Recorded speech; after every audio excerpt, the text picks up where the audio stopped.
Hello ಮಕ್ಕಳೇ, ಹೇಗಿದ್ದೀರಾ ಎಲ್ರು? ಇವತ್ ನಾವೇನ್ ಮಾಡೋಣ, ನಕ್ಷೆಗಳ ಪರಿಚಯ. ಈಗಾಗ್ಲೇ ನಮ್ಗೆ ನಕ್ಷೆಗಳು ಅಂತಂದ್ರೆ ಏನು, ಯಾವ ಎಷ್ಟು ರೂಪದಲ್ಲಿ ನಾವು ನಕ್ಷೆಗಳನ್ನ ನೋಡ್ತೀವಿ ಮತ್ತು ಆ ನಕ್ಷೆಗಳ ಉಪಯೋಗ ಏನು ಅನ್ನೋದು ನಮ್ಗೆ ಈಗಾಗ್ಲೇ ಗೊತ್ತಾಗಿದೆ, ಹೌದಲ್ವಾ? ಇವತ್ ನಾವೇನ್ ಮಾಡೋಣ, ಇನ್ನೂ ಮುಂದುವರೆದು ನಕ್ಷೆಗಳ ಪರಿಚಯ ಅಂದ್ರೆ ನಕ್ಷೆಗಳನ್ನ ಯಾಕೆ ನಾವು ಹಾಕ್ಬೇಕು, ಆ ನಕ್ಷೆಗಳು ನಮಗೆ ಯಾವ ಮಾಹಿತಿಯನ್ನ ಒದಗಿಸತ್ತೆ ಅನ್ನೋದನ್ನ ನೋಡೋಣ. ಓಕೆ, ಹಾಗಾದ್ರೆ ಸ್ಟಾರ್ಟ್ ಮಾಡೋಣ ಮಕ್ಕಳೇ. ನಕ್ಷೆಗಳ ಪರಿಚಯ. ಈಗ ನಾವು ನಕ್ಷೆಗಳನ್ನ ಯಾಕೆ ಹಾಕ್ತಿವಿ? ಯಾಕೆ ಅಂತಂದ್ರೆ ನಕ್ಷೆಗಳನ್ನ ನಾವ್ ಯಾಕೆ ಹಾಕ್ತಿವಿ?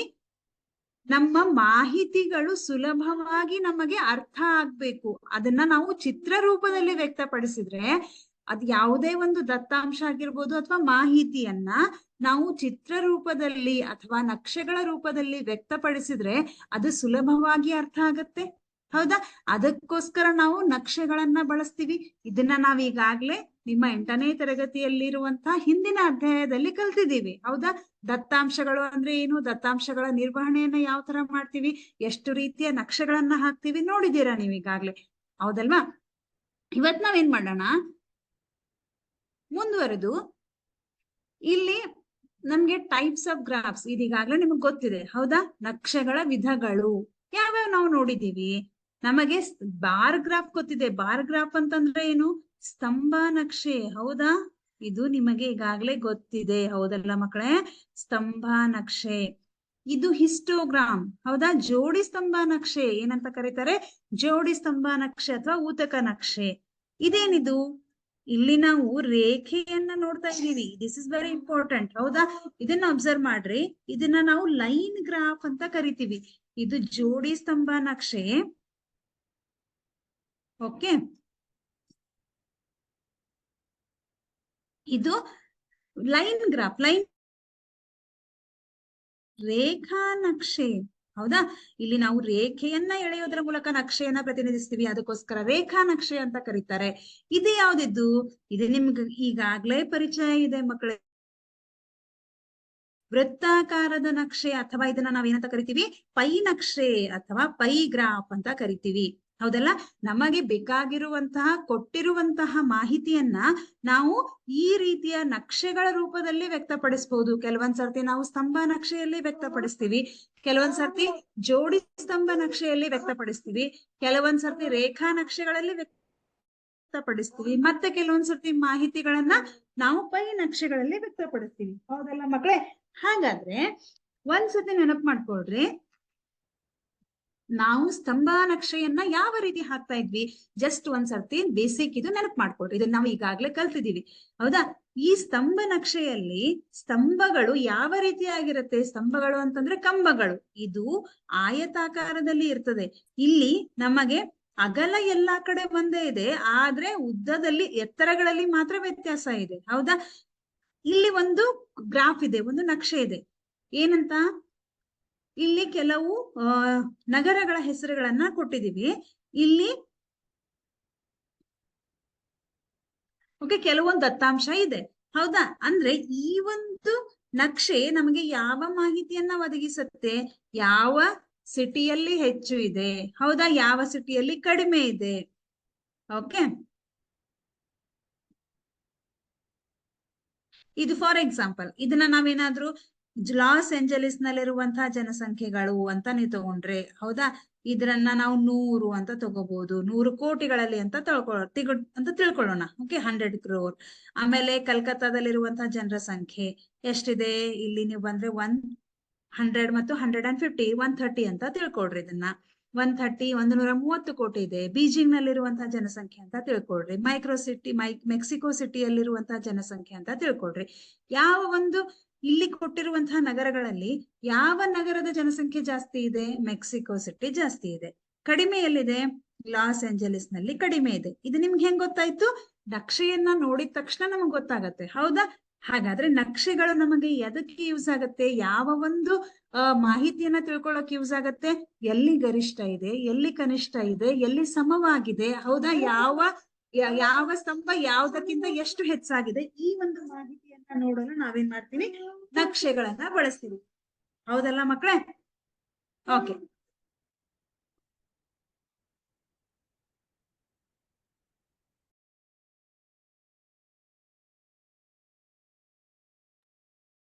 ಹಾಗಾದ್ರೆ ಪೈ ಚಾರ್ಟ್ ಇದೇನಿದು? ಪೈ ಚಾರ್ಟ್ ಹೌದಾ?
ಈ ಒಂದು ನಕ್ಷೆಯ ಪರಿಚಯ ನಮ್ಗೆ ಈಗಾಗ್ಲೇ ಇದೆ, ಹೌದಲ್ಲ ಮಕ್ಕಳೇ? ಯಾವ ನಕ್ಷೆ ಇದು? ಇದು ಪೈ ನಕ್ಷೆ.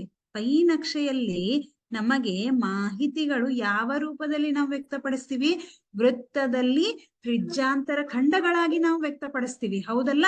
ಹಾಗಾದ್ರೆ ಇವುಗಳೇನಿವು? ತ್ರಿಜ್ಯಾಂತರ ಖಂಡಗಳು. ತ್ರಿಜ್ಯಾಂತರ ಖಂಡಗಳ ಕೋನಗಳನ್ನ ನಾವು ಕಂಡುಹಿಡಿದು ವೃತ್ತದಲ್ಲಿ ಪ್ರತಿನಿಧಿಸ್ತೀವಿ. ಇದನ್ನ ನಾವು ಪೈ ನಕ್ಷೆ ಅಥವಾ ವೃತ್ತಾಕಾರದ ನಕ್ಷೆ ಅಂತ ಕರಿತೀವಿ. ಇದು ನಿಮ್ಗೆ ಈಗಾಗ್ಲೇ ಗೊತ್ತಿದೆ, ಹೌದಾ? ವೃತ್ತಾಕಾರದ ನಕ್ಷೆ. ಹಾಗಾದ್ರೆ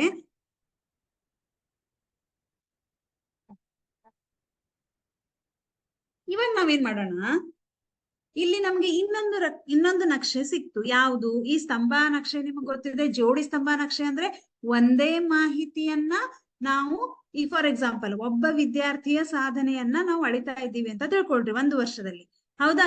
ಅದೇ ವಿದ್ಯಾರ್ಥಿಗೆ ಸಂಬಂಧಪಟ್ಟಂತೆ 2 ವಿಷಯಗಳಿಗೆ ಸಂಬಂಧಪಟ್ಟಂತೆ ನಾವು ನಕ್ಷೆಯನ್ನ ಹಾಕ್ತಾ ಇದ್ದೀವಿ.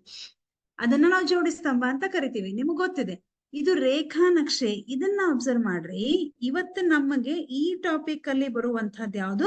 ರೇಖಾ ನಕ್ಷೆ. ರೇಖಾ ನಕ್ಷೆಯನ್ನ ಯಾವ ರೀತಿ ಹಾಕೋದು ಮತ್ತು ರೇಖಾ ನಕ್ಷೆಗಳು ಒದಗಿಸುವಂತಹ ಮಾಹಿತಿಗಳೇನು ಅನ್ನೋದನ್ನ ಈ ಒಂದು ಅಧ್ಯಾಯದಲ್ಲಿ ತಿಳಿಯೋಣ. ಈಗ ಇಲ್ಲಿ ಒಂದು ನಮಗೆ ಲೆಕ್ಕ ಇದೆ. ಏನಂತ ಇದೆ ಮಕ್ಕಳೇ? ಈಗ ನಾವು ನಕ್ಷೆಯನ್ನ ಹಾಕ್ಬೇಕಂತಂದ್ರೆ ನಮಗೆ ಮಾಹಿತಿಗಳು ಸ್ಪಷ್ಟವಾಗಿ ಗೊತ್ತಿರ್ಬೇಕು, ಹೌದಾ? ಯಾವ ಮಾಹಿತಿಗಳು ಗೊತ್ತಿರ್ಬೇಕು ನಮ್ಗೆ?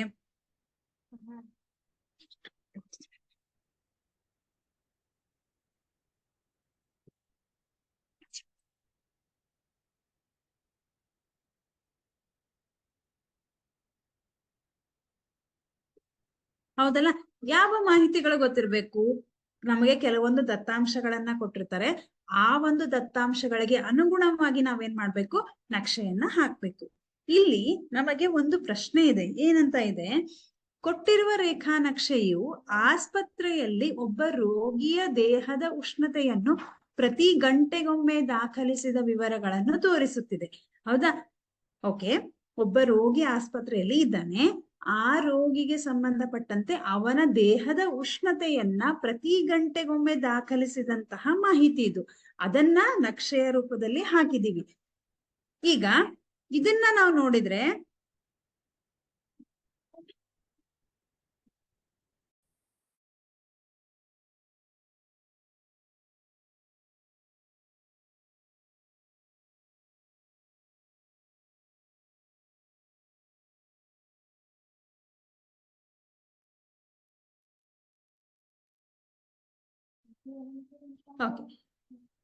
ಕೊಟ್ಟಿರುವ ನಕ್ಷೆಯು ಆಸ್ಪತ್ರೆಯಲ್ಲಿ ಒಬ್ಬ ರೋಗಿಯ ದೇಹದ ಉಷ್ಣತೆಯನ್ನ ಪ್ರತಿ ಗಂಟೆಗೊಮ್ಮೆ ದಾಖಲಿಸಿದ ವಿವರಗಳನ್ನು ತೋರಿಸುತ್ತಿದೆ.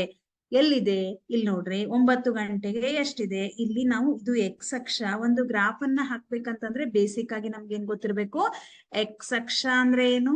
X O X dash, Y O Y dash. ಅಂದ್ರೆ ಎಕ್ಸ್ ಅಕ್ಷ ಅಡ್ಡವಾದ ಗೆರೆಗೆ ಎಕ್ಸ್ ಅಕ್ಷ ಅಂತ ಕರಿತೀರಾ, ಲಂಬ ರೇಖೆಗೆ ವೈ ಅಕ್ಷ ಅಂತ ಕರಿತೀವಿ. ಇದು ನಿಮ್ಗೆ ಗೊತ್ತಿದೆ.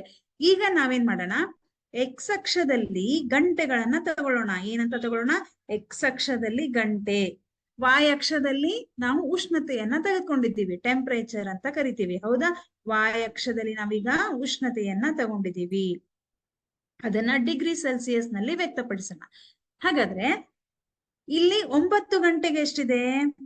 ಇಲ್ಲಿ ಪ್ರತಿ ಸೆಂಟಿಮೀಟರ್ ಇಸ್ ಈಕ್ವಲ್ ಟು ನಾವು 1 ಮಾನ ಅಂತ ತಗೊಂಡಿದ್ದೀವಿ, 1 ಡಿಗ್ರಿ ಸೆಲ್ಸಿಯಸ್. 34, 35, 36, 37, 38, 39 ಈ ರೀತಿ ವೈ ಅಕ್ಷದಲ್ಲಿ ನಾವೇನ್ ಮಾಡಿದೀವಿ? ಇವಾಗ ಟೆಂಪರೇಚರ್ ಅಥವಾ ಉಷ್ಣತೆಯನ್ನ ತೆಗೆದುಕೊಂಡಿದ್ದೀವಿ. ಎಕ್ಸ್ ಅಕ್ಷದಲ್ಲಿ ನಾವು ಗಂಟೆಯನ್ನ ತಗೊಂಡಿದೀವಿ. ಹೌದಾ? 9 ಗಂಟೆಗೆ ಆ ರೋಗಿಯ ದೇಹದ ಉಷ್ಣತೆ ಎಷ್ಟಾಗಿತ್ತು? ಇಲ್ಲಿ ನೋಡ್ರಿ, ಇಲ್ಲಿ ಬಂದಿದೆ. ಅಂದ್ರೆ ಎಷ್ಟಿದೆ? 35 ಮತ್ತು 36ರ ಮಧ್ಯಭಾಗದಲ್ಲಿದೆ. 35 ಮತ್ತು 36 ಅಂತಂದ್ರೆ 35.5. ಹೌದಾ? ಆಮೇಲೆ ನೆಕ್ಸ್ಟ್ 10 ಗಂಟೆಗೆ ಎಷ್ಟಿದೆ?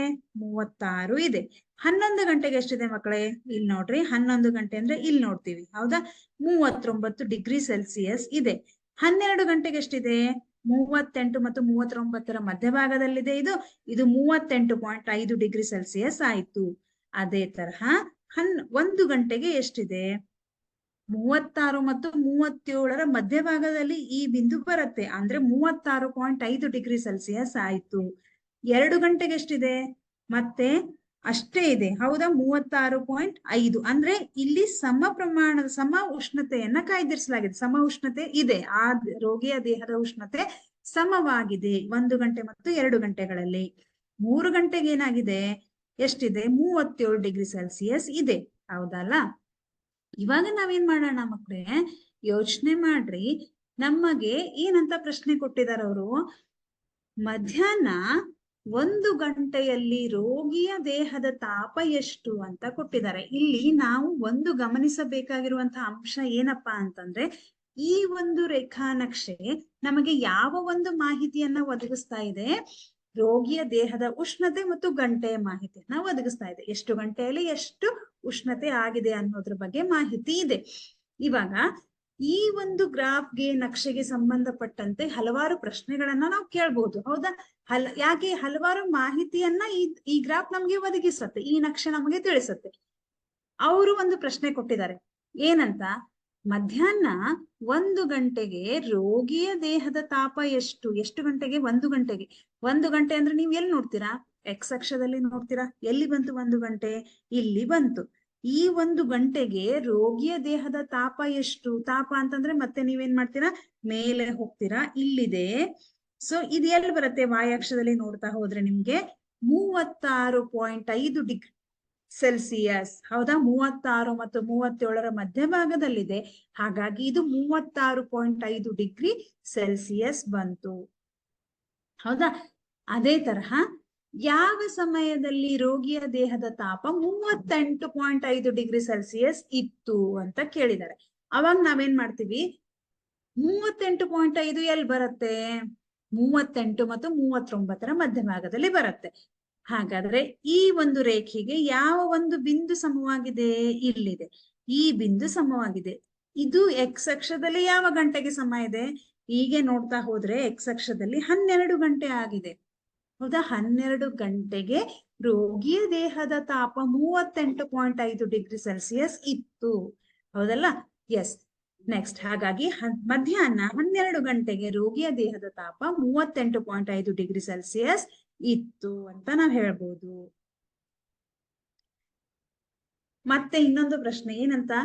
ಅಪರಾಹ್ನ 1:30ರ ಸಮಯದಲ್ಲಿ ತಾಪ ಎಷ್ಟಿತ್ತು? ಇದನ್ನ ಹೆಂಗ್ ಪಡಿತೀರಾ ಅಂತ ಕೇಳಿದ್ದಾರೆ. ಓಕೆ, 1:30 ಎಲ್ಲಿ ಬರುತ್ತೆ ನಿಮ್ಗೆ? ಅದನ್ನ ಮೊದಲು ಅಬ್ಸರ್ವ್ ಮಾಡ್ಬೇಕು. 1:30 ಅಂದ್ರೆ ಗಂಟೆಗಳನ್ನ ನಾವು ಎಕ್ಸ್ ಅಕ್ಷದಲ್ಲಿ ಪ್ರತಿನಿಧಿಸಿದೀವಿ. ಎಕ್ಸ್ ಅಕ್ಷದಲ್ಲಿ 1:15, 1 ಗಂಟೆ 30 ನಿಮಿಷ, ಅದು ಎಲ್ಲಿ ಬರುತ್ತೆ? 1 ಗಂಟೆ ಮತ್ತು 2 ಗಂಟೆಯ ಮಧ್ಯಭಾಗದಲ್ಲಿ ಬರುತ್ತೆ. ಎಲ್ಲಿದೆ? ಇಲ್ಲಿ 1 ಇದೆ, ಇಲ್ಲಿ 2 ಇದೆ. 1 ಮತ್ತು 2ರ ಮಧ್ಯಭಾಗದಲ್ಲಿ 1:30 ಬರುತ್ತೆ ನಮ್ಗೆ. ಹಾಗಾದ್ರೆ ಈ ಒಂದು ರೇಖೆಯ ಮೇಲೆ ಈ ಒಂದು 1:30 ಮೇಲೆ ನಮ್ಗೆ ಏನಿದೆ, 1:30 ಸಮಯದಲ್ಲಿ ತಾಪ ಎಷ್ಟಿದೆ ಅಂತ ಕೇಳಿದ್ದಾರೆ. ಸೊ ನೀವಿಲ್ಲಿ ಮೇಲೆ ನೋಡ್ತಾ ಹೋದ್ರೆ ಇಲ್ಲಿ ನಿಮಗೆ ಬಿಂದು ಸಿಗತ್ತೆ. ಓಕೆ, ಇಲ್ಲಿ 1 ಮತ್ತು 2 ನಡುವೆ ಸಮನಾದ ಅಂತರ ಇದೆ, ಅಂದ್ರೆ ತಾಪ ಸಮವಾಗಿದೆ. ಇಲ್ಲಿ 1 ಗಂಟೆ ಮತ್ತು 2 ಗಂಟೆ ಮಧ್ಯಭಾಗದಲ್ಲಿ ತಾಪ ಸಮ ಅಂದ್ರೆ ಅರ್ಥ 1:30ಕ್ಕೂ ಕೂಡ ಅಷ್ಟೇ ತಾಪ ಇದೆ, ಅಲ್ಲಿ ಏನೂ ವ್ಯತ್ಯಾಸ ಆಗಿಲ್ಲ. ಯಾಕೆ 1 ಗಂಟೆಗೆ ಎಷ್ಟಿದೆ, 36.5 ಇದೆ. ಇಲ್ಲೂ ಕೂಡ 2 ಗಂಟೆಗಳು 36.5 ಇದ್ರೆ ಮತ್ತೆ 1:30ಕ್ಕೂ ಕೂಡ 36.5 ಡಿಗ್ರಿ ಸೆಲ್ಸಿಯಸ್ ಇರುತ್ತೆ. ಹೌದಾ? ಈ ಒಂದು ಮಾಹಿತಿಯನ್ನ ನಮಗೆ ರೇಖಾ ನಕ್ಷೆ ಒದಗಿಸುತ್ತೆ. ಹಾಗಾಗಿ ನಾವೇನಂತ ಹೇಳ್ಬೋದು, ಮಧ್ಯಾಹ್ನ 1 ಗಂಟೆ ಮತ್ತು 2 ಗಂಟೆಗೆ ನಡುವಿನ ರೇಖಾ ನಕ್ಷೆ ಎಕ್ಸ್ ಅಕ್ಷಕ್ಕೆ ಸಮಾಂತರವಾಗಿರುತ್ತೆ. ಆದ್ದರಿಂದ ಮಧ್ಯಾಹ್ನ 1:30 ತಾಪಮಾನವು ಮಧ್ಯಾಹ್ನ 1 ಗಂಟೆಯ ತಾಪಮಾನಕ್ಕೆ ಸಮ. ಯಾಕೆ? 1 ಮತ್ತು 2 ಮಧ್ಯೆ ಸಮವಾದ ತಾಪ ಇದೆ. ಹಾಗಾಗಿ ಎಷ್ಟಿದೆ? 36.5 ಡಿಗ್ರಿ ಸೆಲ್ಸಿಯಸ್ ಇದೆ. ಹೌದಾ? ಹಾಗಾಗಿ ನಾವೇನಂತ ಹೇಳ್ಬೋದು, 1:30ಕ್ಕೆ 36.5 ಡಿಗ್ರಿ ಸೆಲ್ಸಿಯಸ್ ಇದೆ ಅಂತ ಹೇಳ್ಬೋದು. ಓಕೆ, ಇದು ನಿಮ್ಗೆ ಅರ್ಥ ಆಯ್ತು ಅಂತ ಅನ್ಕೋತೀನಿ. ಇದೇ ತರಹ ನಾವು ಇನ್ನೊಂದು ಗ್ರಾಫ್ ಹಾಕೋಣ. ಇಲ್ಲಿ ನಾವು ರೇಖೆಯನ್ನ ಎಳಿತಾ ಇದ್ದೀವಿ, ಇದು ರೇಖಾ ನಕ್ಷೆ. ಇಲ್ಲಿ ಇನ್ನೊಂದು ಪ್ರಶ್ನೆ ಇದೆ. ಸಸ್ಯಶಾಸ್ತ್ರದಲ್ಲಿ ಒಂದು ಪ್ರಯೋಗಕ್ಕಾಗಿ ಎ ಮತ್ತು ಬಿ ಗಳೆಂಬ 2 ವಿಭಿನ್ನ ಸಸ್ಯಗಳನ್ನು ಸಮಾನ ಪ್ರಯೋಗಶಾಲಾ ಪರಿಸ್ಥಿತಿಗಳಲ್ಲಿ ಬೆಳೆಸಲಾಗಿದೆ. 3 ವಾರಗಳವರೆಗೆ ಪ್ರತಿ ವಾರಕ್ಕೊಮ್ಮೆ ಅವುಗಳ ಎತ್ತರಗಳನ್ನು ಅಳೆಯಲಾಗಿದೆ. ಅದರ ಫಲಿತಾಂಶಗಳನ್ನು ಈ ನಕ್ಷೆಯು ತೋರಿಸುತ್ತದೆ. ಅಂದ್ರೆ ಇಲ್ಲಿ ಎ ಮತ್ತು ಬಿ ಗಳೆಂಬ 2 ವಿಭಿನ್ನ ಸಸ್ಯಗಳನ್ನ ತಗೊಂಡಿದೀವಿ. ಎ ಮತ್ತು ಬಿ ಗಳೇನಿವು? 2 ಸಸ್ಯಗಳು. ಇವುಗಳನ್ನ ಏನ್ ಮಾಡಿದೀವಿ? ಪ್ರಯೋಗಶಾಲಾ ಪರಿಸ್ಥಿತಿ ಅಂದ್ರೆ ಒಂದು ಪ್ರಯೋಗಶಾಲೆಯಲ್ಲಿ ಸಮಾನ ಒಂದೇ ರೀತಿಯಾದಂತಹ ಎನ್ವಿರಾನ್ಮೆಂಟ್ ಅಲ್ಲಿ, ಪರಿಸರದಲ್ಲಿ ಇವುಗಳನ್ನ ಬೆಳೆಸಿದೀವಿ. ಆವಾಗ 3 ವಾರ ಆದ್ಮೇಲೆ 3 ವಾರಗಳವರೆಗೆ ನಾವು ಇದನ್ನ ಬೆಳೆಸಿದೀವಿ. ಅವಾಗ ಪ್ರತಿ ವಾರಕ್ಕೊಮ್ಮೆ ಅವುಗಳ ಎತ್ತರವನ್ನ ಅಳೆಯಲಾಗಿದೆ. 2 ಸಸ್ಯಗಳನ್ನ ಒಂದು ಪ್ರಯೋಗಶಾಲೆಯಲ್ಲಿ 3 ವಾರಗಳವರೆಗೆ ನಾವು ಬೆಳೆಸಿದೀವಿ. ಪ್ರತಿ ವಾರಕ್ಕೊಮ್ಮೆ ಎ ಸಸ್ಯ ಮತ್ತು ಬಿ ಸಸ್ಯ ಎಷ್ಟು ಎತ್ತರ ಆಗಿದೆ ಅಂತ ನಾವೇನ್ ಮಾಡಿದೀವಿ, ಇಲ್ಲಿ ಒಂದು ಏನ್ ಮಾಡಿದೀವಿ, ಪ್ರತಿ ವಾರಕ್ಕೊಮ್ಮೆ ಅವುಗಳ ಎತ್ತರಗಳನ್ನ ಅಳೆಯಲಾಗಿದೆ. ಅದರ ಫಲಿತಾಂಶಗಳನ್ನ ನಾವು ನಕ್ಷೆ ರೂಪದಲ್ಲಿ ತೋರಿಸಿದ್ರೆ ಈ ರೀತಿಯಾದಂತಹ ನಕ್ಷೆ ನಮ್ಗೆ ಸಿಗತ್ತೆ. ಏನಂತ ಹೇಳಿದೆ ನಕ್ಷೆ ನಮ್ಗೆ? ಇಲ್ಲಿ ನಾವು ಎಕ್ಸ್ ಅಕ್ಷದಲ್ಲಿ ವಾರಗಳನ್ನ ತಗೊಂಡಿದೀವಿ. ಯಾಕೆ? ನಾವು ಪ್ರತಿ ವಾರಕ್ಕೊಮ್ಮೆ ಅಳತೆ ಮಾಡ್ತಾ ಇದೀವಿ. ಹಾಗಾಗಿ ಎಕ್ಸ್ ಅಕ್ಷದಲ್ಲಿ ವಾರಗಳನ್ನ ತಗೊಂಡಿದೀವಿ. ವಾಯ್ ಅಕ್ಷದಲ್ಲಿ ನಾವೇನ್ ತಗೊಂಡಿದೀವಿ? ಏನನ್ನ ಅಳಿತಾ ಇದ್ದೀವಿ? ಎತ್ತರವನ್ನ ಅಳಿತಾ ಇದ್ದೀವಿ. ಹಾಗಾಗಿ ಎತ್ತರವನ್ನ ವಾಯ್ ಅಕ್ಷದಲ್ಲಿ ತಗೊಳ್ಳೋಣ, ವಾರವನ್ನ ಎಕ್ಸ್ ಅಕ್ಷದಲ್ಲಿ ತಗೊಳ್ಳೋಣ. ಇಲ್ಲಿ ನಮಗೆ ಆರಂಭ ಅಂದ್ರೆ ನಾವು ಮೊದಲು ಸಸಿ ನೆಟ್ಟಾಗಿದ್ದು ಆರಂಭ ಅಂತ ತಿಳ್ಕೊಳ್ರಿ. ಇದು ಆರಂಭ, ಇದು ಎಕ್ಸ್ ಅಕ್ಷ. ಓಕೆ, ಇದು ಎಕ್ಸ್ ಅಕ್ಷ, ಇದು ವಾಯ್ ಅಕ್ಷ. ನಿಮಗ್ ಗೊತ್ತಿರ್ಲಿ, ಆರಂಭ ಇಲ್ಲಿಂದ ಸ್ಟಾರ್ಟ್ ಆಗಿದೆ, ನಮ್ಗ ಸಸ್ಯಗಳು ಬೆಳೆಯಲು ಪ್ರಾರಂಭ ಆಗಿದೆ. 1ನೇ ವಾರ ಇದು, 2ನೇ ವಾರ ಇದು, 3ನೇ ವಾರ ಇದು. ಹೌದಾ? ಸೊ ಈ ರೀತಿಯಾಗಿ ವಾರಗಳನ್ನ ಎಕ್ಸ್ ಅಕ್ಷದಲ್ಲಿ ತಗೊಂಡಿದ್ದೀವಿ. ಎತ್ತರವನ್ನ ನಾವು ಪ್ರತಿ ಸೆಂಟಿಮೀಟರ್ಗೆ 2 ಹೆಚ್ಚು ಮಾಡ್ತಾ ಹೋಗಿದ್ದೀವಿ. ಹೌದಾ? 2, 4, 6, 8, 10, 12, 14 ಸೆಂಟಿಮೀಟರ್ಗಳಲ್ಲಿ ಅಳತೆ ಮಾಡಿದೀವಿ. ಹೌದಾ? ಎತ್ತರವನ್ನು. ಹಾಗಾದ್ರೆ ಇಲ್ಲಿ ನಮಗೆ 2 ಸಸ್ಯಗಳಿವೆ, ಎ ಮತ್ತು ಬಿ. ನಾವೇನ್ ಮಾಡೋಣ, ಇಲ್ಲಿ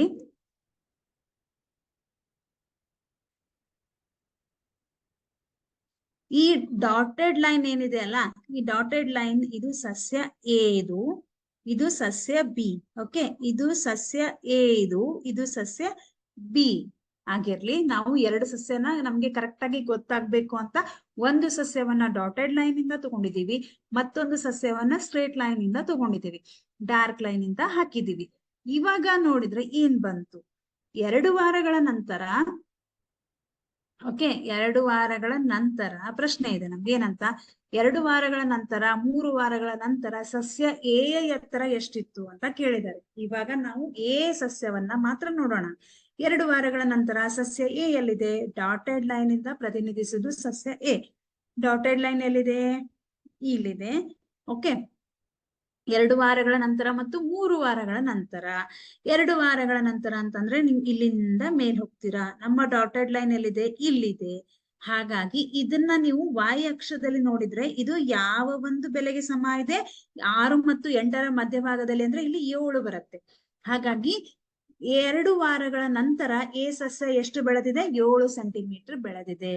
3 ವಾರಗಳ ನಂತರ ಎಷ್ಟು ಬೆಳೆದಿದೆ? 3 ವಾರ ಅಂದ್ರೆ 3 ವಾರ ಇಲ್ಲಿ ನೋಡ್ತೀರಾ. ಮತ್ತೆ ಡಾಟೆಡ್ ಲೈನ್ ಅನ್ನ ನೋಡ್ರಿ. ಇವಾಗ ಇಲ್ಲಿದೆ, ಇದು ಸಸ್ಯ ಎ, ಇಲ್ಲಿ ನಮ್ಮ ಬಿಂದು ಇದೆ, ಸಸ್ಯ ಇದೆ. ಇದನ್ನ ನಾವು y ಅಕ್ಷದಲ್ಲಿ ನೋಡಿದ್ರೆ ಯಾವ ಒಂದು ಬೆಲೆಗೆ ಇದು ಸಮನಾಗಿರುತ್ತೆ? ಇಲ್ಲಿಂದ ನಾವು ನೋಡ್ತಾ ಹೋದ್ರೆ ಓಕೆ 8 ಮತ್ತು 10ರ ಮಧ್ಯಭಾಗದಲ್ಲಿ ಅಂತ ಅಂದ್ರೆ 9 ಸೆಂಟಿಮೀಟರ್. ಎಷ್ಟಿದೆ ಇದು? 9 ಸೆಂಟಿಮೀಟರ್ ಇದೆ. ಒಂದೇ ನಿಮಿಷ. 9 ಸೆಂಟಿಮೀಟರ್. ಓಕೆ, 2 ವಾರಗಳ ನಂತರ ಈಗ ಮುಂದಿನ ಪ್ರಶ್ನೆ ನೋಡೋಣ. 2 ವಾರಗಳ ನಂತರ ಮತ್ತು 3 ವಾರಗಳ ನಂತರ ಬಿ ಸಸ್ಯ ಎಷ್ಟಿತ್ತು? ಬಿ ಸಸ್ಯ ಎಲ್ಲಿದೆ ಮಕ್ಕಳೇ? 2 ವಾರಗಳ ನಂತರ ಮತ್ತು 3 ವಾರ ಇಲ್ಲಿದೆ, ಹೌದಾ? ಈಗ ಡಾರ್ಕ್ ಲೈನ್ ನೋಡ್ಬೇಕು, ಯಾಕೆ ಬಿ ಸಸ್ಯವನ್ನ ನಾವು ಡಾರ್ಕ್ ಲೈನ್ ಇಂದ ಹಾಕಿದೀವಿ, ಎಳೆದಿದ್ದೀವಿ, ಪ್ರತಿನಿಧಿಸಿದೀವಿ, ಹೌದಾ? ಸೊ ಇಲ್ಲಿದೆ, ಎಷ್ಟಿದೆ? ಇದು ಕೂಡ 7 ಸೆಂಟಿಮೀಟರ್ ಇದೆ. ಹಾಗಾಗಿ 2 ವಾರಗಳ ನಂತರ 7 ಸೆಂಟಿಮೀಟರ್. 3 ವಾರಗಳ ನಂತರ 3 ಇಲ್ಲಿದೆ. ಮೇಲ್ ಹೋದ್ರೆ ನಿಮಗೆ ಡಾರ್ಕ್ ಲೈನ್ ಎಲ್ಲಿ ಬಂತು? ಇಲ್ಲಿ ಬಂತು. ಇದು ಯಾವ ಬೆಲೆಗೆ ಸಮವಾಗಿದೆ? y ಅಕ್ಷದಲ್ಲಿ 10 ಸೆಂಟಿಮೀಟರ್ಗೆ ಸಮವಾಗಿದೆ. ಹಾಗಾಗಿ 3 ವಾರಗಳ ನಂತರ ಬಿ ಸಸ್ಯದ ಎತ್ತರ 10 ಸೆಂಟಿಮೀಟರ್ ಆಗಿದೆ. ಅರ್ಥ ಆಯ್ತಾ? 3ನೇ ವಾರದ ಅವಧಿಯಲ್ಲಿ ಸಸ್ಯ ಎಯು ಎಷ್ಟು ಬೆಳೆದಿತ್ತು ಅಂತ ಕೇಳಿದ್ದಾರೆ. 3ನೇ ವಾರದ ಅವಧಿಯಲ್ಲಿ ಎ ಸಸ್ಯ ಎಷ್ಟು ಬೆಳೆದಿದೆ? ಎ ಸಸ್ಯ ಎಲ್ಲಿದೆ? ಇಲ್ಲಿದೆ. ಓಕೆ, ಇದನ್ನ ಹೆಂಗ್ ನಾವು ಉತ್ತರಿಸ್ತೀವಿ? 3ನೇ ವಾರದ ಅವಧಿಯಲ್ಲಿ ಸಸ್ಯ ಎ ಎಷ್ಟು ಸೆಂಟಿಮೀಟರ್ ಬೆಳೆದಿದೆ ಅಂದ್ರೆ 2ನೇ ವಾರದಲ್ಲಿ ಸಸ್ಯ ಎ ಎಷ್ಟಿತ್ತು? ನಮಗೆ 7 ಸೆಂಟಿಮೀಟರ್ ಇತ್ತು. 3ನೇ ವಾರದ ಅವಧಿಯಲ್ಲಿ ಎಷ್ಟಿತ್ತು? ಓಕೆ, 7 ಸೆಂಟಿಮೀಟರ್ ಇತ್ತು. 3ನೇ ಅವಧಿಯಲ್ಲಿ ಎಷ್ಟು? 9. ಹಾಗಾಗಿ 9 - 7 ಮಾಡಿದ್ರೆ ನಿಮ್ಗೆ 2 ಸೆಂಟಿಮೀಟರ್ ಬಂತು, ಹೌದಾ? 2 ಸೆಂಟಿಮೀಟರ್ ಬಂತು. 9 - 7 ಮಾಡಿದ್ರೆ ನಿಮ್ಗೆ 2 ಸೆಂಟಿಮೀಟರ್ ನಷ್ಟು ಎತ್ತರವಾಗಿ ಬೆಳೆದಿದೆ. 2ನೇ ವಾರದ ಕೊನೆಯಲ್ಲಿ 3ನೇ ವಾರದ ಕೊನೆಯಲ್ಲಿ ಸಸ್ಯ ಬಿ ಎಷ್ಟು ಎತ್ತರವಾಗಿ ಬೆಳೆದಿದೆ? 2ನೇ ವಾರದ ಕೊನೆಯಲ್ಲಿ ಅಂತ ಅಂದ್ರೆ ನಾವೇನ್ ಮಾಡ್ತೀವಿ? ಇಲ್ಲಿ ನೋಡ್ತೀವಿ, ಸಸ್ಯ ಬಿ ಇಲ್ಲಿದೆ, ಹೌದಾ? ಸಸ್ಯ ಬಿ ಎಷ್ಟಿದೆ? 7 ಸೆಂಟಿಮೀಟರ್ ಇದೆ. 1ನೇ ವಾರದಲ್ಲಿ ಸಸ್ಯ ಬಿ ಯ ಎತ್ತರ ಎಷ್ಟಿದೆ? 1ನೇ ವಾರದಲ್ಲಿ ಸಸ್ಯ ಬಿ ಯ ಎತ್ತರ ಎಷ್ಟಿದೆ? 1 ಇದೆ, ಇಲ್ಲಿ 7 ಇದೆ, ಹೌದಾ?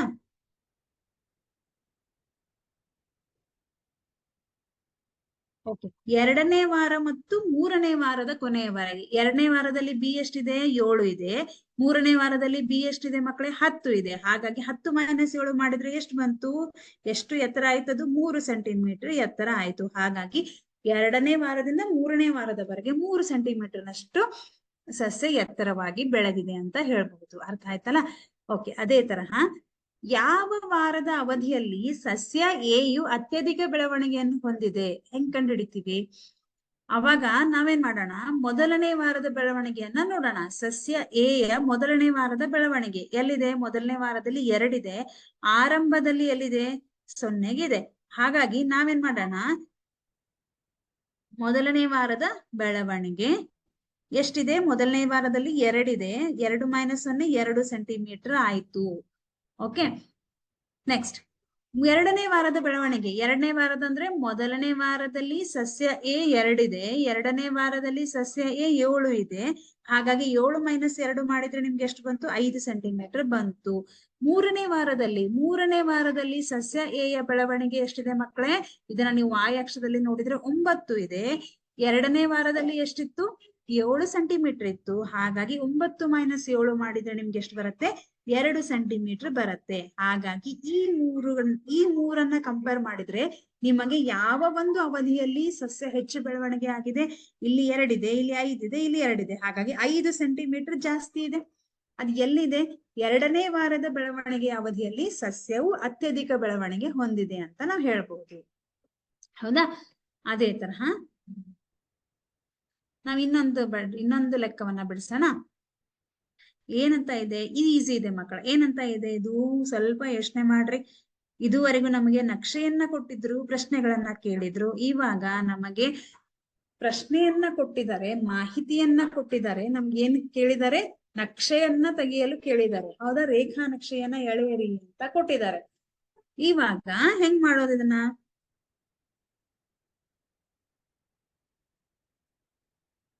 ಒಂದು ಪರ್ವತ ಪ್ರದೇಶದ ನಗರವು ಬೇರೆ ಬೇರೆ ವರ್ಷಗಳಲ್ಲಿ ಅತ್ಯಧಿಕ ಹಿಮಪಾತವನ್ನು ಹೊಂದಿದ ದಿನಗಳ ಸಂಖ್ಯೆ ಅಂತ ಕೊಟ್ಟಿದ್ದಾರೆ. ವರ್ಷ ಕೊಟ್ಟಿದ್ದಾರೆ, ದಿನಗಳು ಕೊಟ್ಟಿದ್ದಾರೆ. ಹಾಗಾಗಿ ನಾವು ನಮ್ಮ ನಕ್ಷೆಯಲ್ಲಿ ನಾವು ಒಂದು ಅಕ್ಷವನ್ನ ವರ್ಷ ಅಂತ ತೋರಿಸ್ಬೇಕು, ಇನ್ನೊಂದು ಅಕ್ಷವನ್ನ ದಿನಗಳು ಅಂತ ತಗೋಬೇಕು. ಈಗ ನಾವೇನ್ ಮಾಡೋಣ, ಎಕ್ಸ್ ಅಕ್ಷದಲ್ಲಿ ವರ್ಷಗಳನ್ನ ತಗೊಳ್ಳೋಣ, ವಾಯ್ ಅಕ್ಷದಲ್ಲಿ ಓಕೆ ನಾವೇನ್ ಮಾಡೋಣ, ದಿನಗಳನ್ನ ತೋರಿಸೋಣ. ಇದು ದಿನಗಳು, ಡೇಸ್ ಅಂತ ಕರಿತೀವಿ. ದಿನಗಳನ್ನ ತೋರಿಸೋಣ.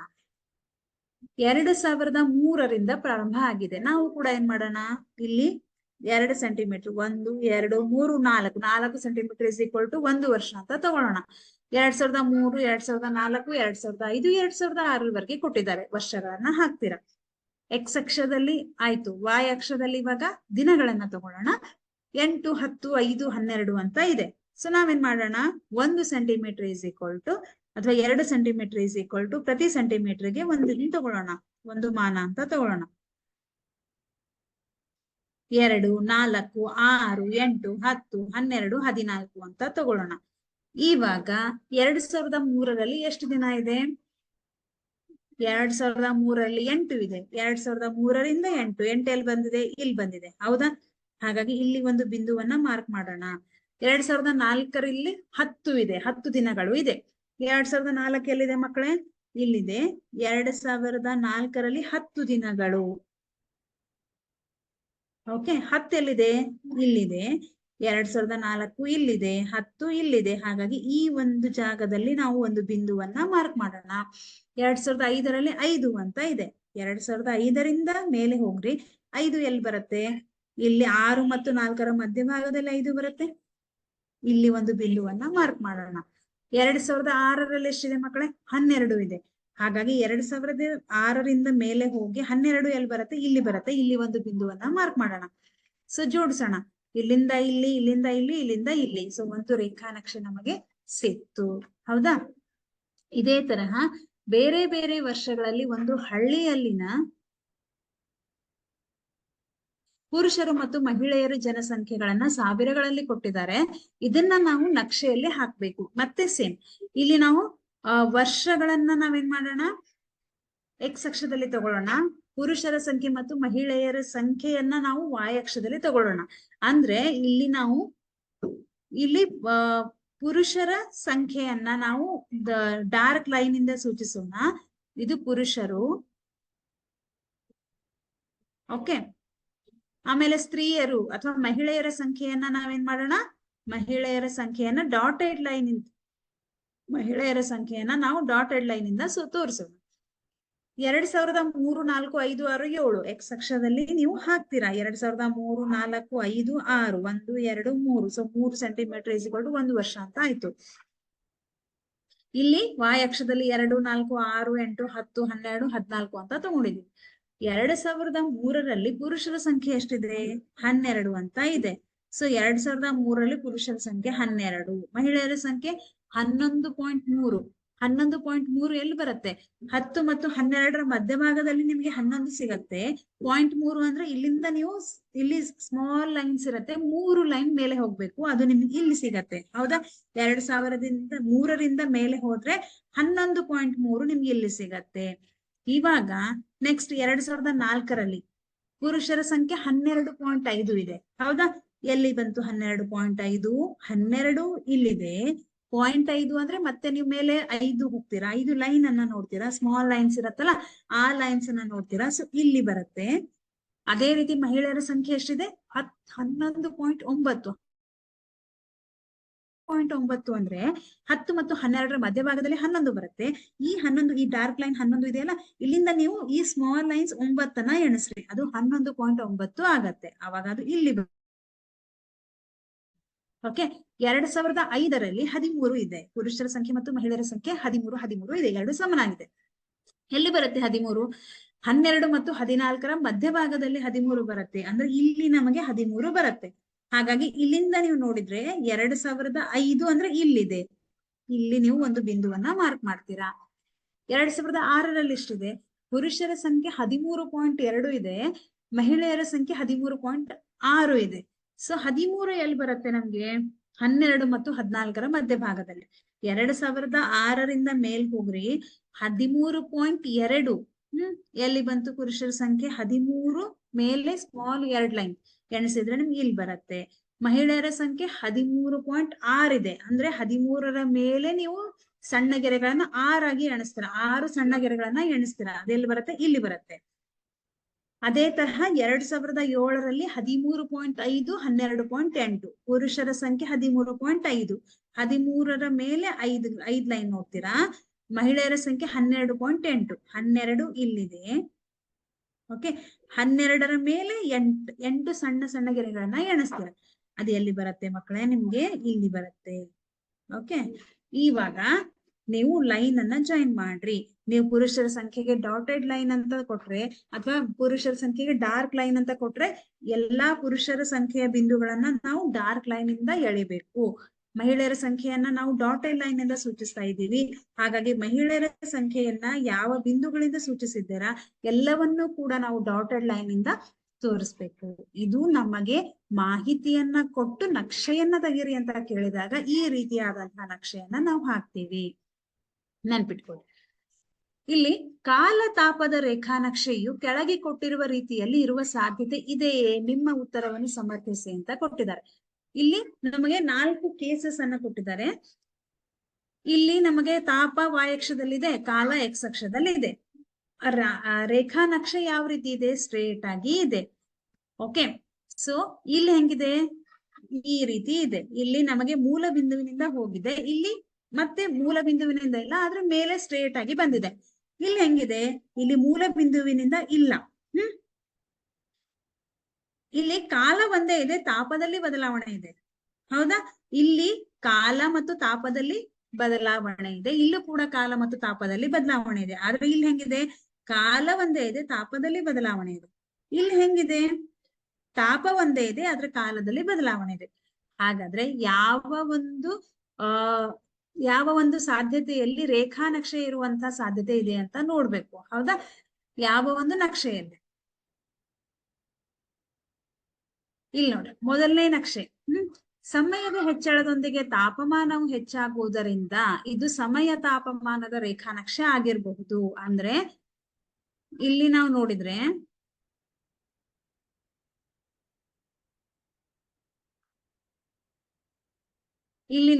ಸಮಯದೊಂದಿಗೆ ಕಾಲ ಹೆಚ್ಚಾಗ್ತಾ ಇದೆ, ಹಾಗಾಗಿ ಇದು ರೇಖಾನಕ್ಷೆ. ಇದು ಕೂಡ ಸಮಯದೊಂದಿಗೆ ತಾಪಮಾನ ಬದಲಾಗ್ತಾ ಇದೆ.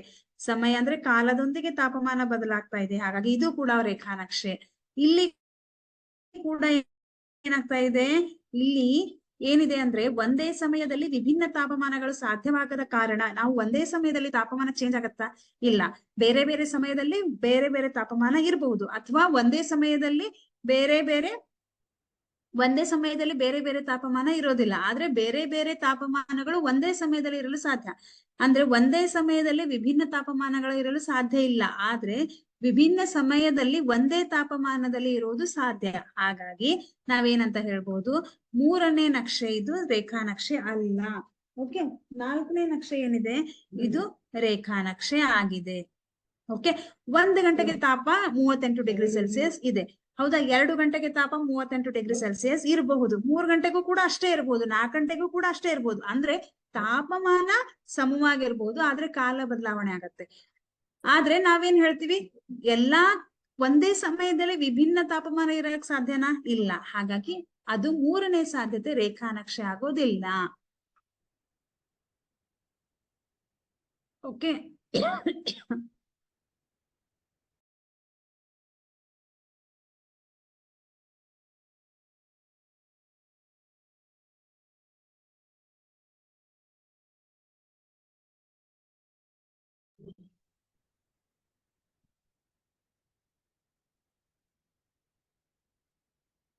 ಅದೇ ತರಹ ನಾವು ಮುಂದಿನ ಲೆಕ್ಕ ನೋಡಿದ್ರೆ ಏನಿದೆ ಮಕ್ಕಳೇ? ಇಲ್ಲಿ ಕೆಳಗೆ ಕೊಟ್ಟಿರುವ ಕೋಷ್ಟಕದಲ್ಲಿನ ಬೆಲೆಗಳಿಗೆ ಸೂಕ್ತವಾದ ಪ್ರಮಾಣದೊಂದಿಗೆ ನಕ್ಷೆಗಳನ್ನು ಎಳೆಯಿರಿ. ಇಲ್ಲೂ ಕೂಡ ಮಾಹಿತಿಯನ್ನ ಕೊಟ್ಟಿದ್ದಾರೆ, ಅದಕ್ಕೆ ಸಂಬಂಧಪಟ್ಟಂತೆ ನಕ್ಷೆಯನ್ನ ನಾವ್ ಎಳಿಬೇಕು. ಹೆಂಗೆ?